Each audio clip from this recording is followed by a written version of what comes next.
You can support us by subscribing. The global effects of the Ukraine war resonate in all the conflicted parts of the world. A series of tension-escalating encounters also took place in the South Pacific just after the Middle East mingling last week. The dangerous attempts of the Chinese Navy against Taiwan have mobilized the US 7th Fleet and Russia's Pacific Fleet. The focus of the world suddenly shifted from Eastern Europe to the South China Sea. It's known that the US, Chinese and Russian navies have been very active in the South China Sea in the last 2 weeks.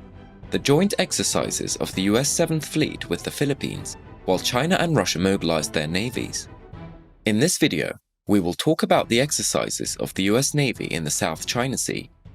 Let's examine together what happened in the China-USA-Taiwan triangle and the developments in the South China Sea. As part of a joint military exercise with the Philippines, the US Navy will sink a mock warship in the South China Sea on April 26, 2023. Both the United States and the Philippines stressed that the live fire exercise was not a response to the growing tensions over China and Taiwan. But in both cases, Beijing is not happy. It responds by organizing its own phased military activity, which includes actual warships and warplanes deployed around Taiwan, an autonomous island that Beijing lays claim to.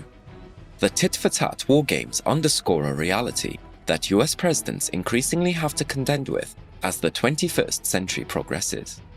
More than a century after President Theodore Roosevelt made the United States the preeminent naval power in the Pacific, that position is under threat because China is trying to displace the United States on this issue.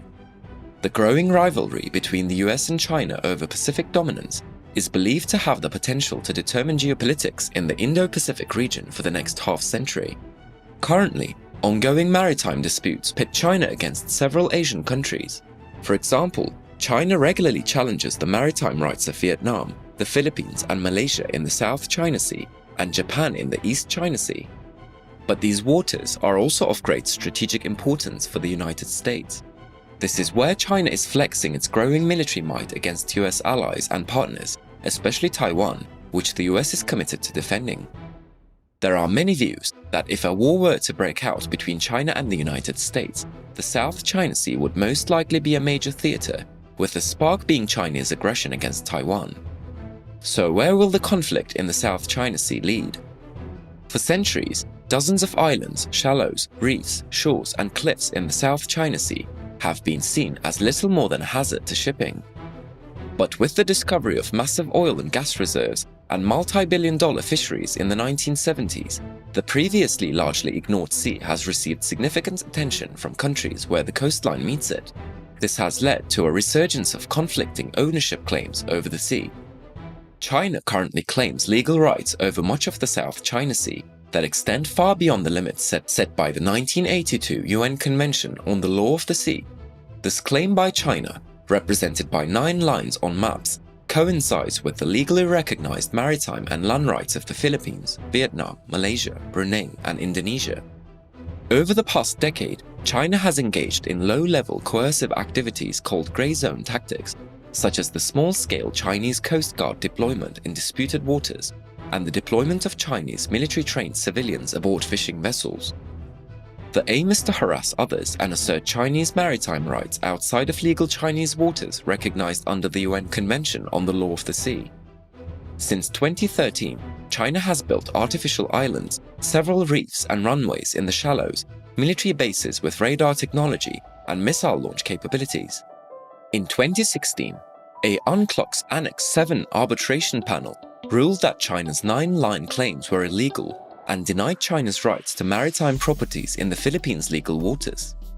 But despite the resolution's legally binding nature, China continued to militarize its artificially constructed islands and harass neighboring countries' military and fishing vessels. Also, US Navy vessels sailing legally in the waters of the South China Sea were not allowed to pass. Successive US administrations have expressed concern about developments at sea. In 2020, then Secretary of State Mike Pompeo published the US position in the South China Sea, rejecting China's maritime claims and bullying tactics as illegal. Nowhere is the code-based maritime order more threatened than in the South China Sea, his successor Antony Blinken said in 2021. So why is the South China Sea so important to the United States? The answer lies entirely in economic and power policy. About a third of the world's maritime transport passes through the South China Sea. In total, more than $3.4 trillion worth of products, from rubber ducks to cars, are transported over these waters each year. The sea connects the Pacific Ocean to the Indian Ocean, providing the flow of trade from East Asian countries to and from billions of people in South Asia, the Middle East, Africa, and Europe. It's also exactly where 14% of all US maritime trade passes. The South China Sea is a crucial route for goods to and from the United States. Without this route, the products we use every day will be slow to ship and cost more. In addition, rich oil and gas deposits make this place attractive. About 30% of all global crude oil passes through the South China Sea. There is also an estimated $11 billion worth of oil and 190 trillion cubic feet of proven natural gas deposits, as well as undiscovered oil and gas offshore. In addition, more than half of all fishing vessels in the world operate in the South China Sea. For economic reasons alone, the United States and the rest of the world need open trade routes and sea routes in the South China Sea. Preventing a single country from controlling these trade routes and resources is a crucial policy concern for Washington. While the economy plays an important role, China's actions in the South China Sea are part of a much broader offensive campaign. Beijing views land and sea control in the region through the lens of its national security.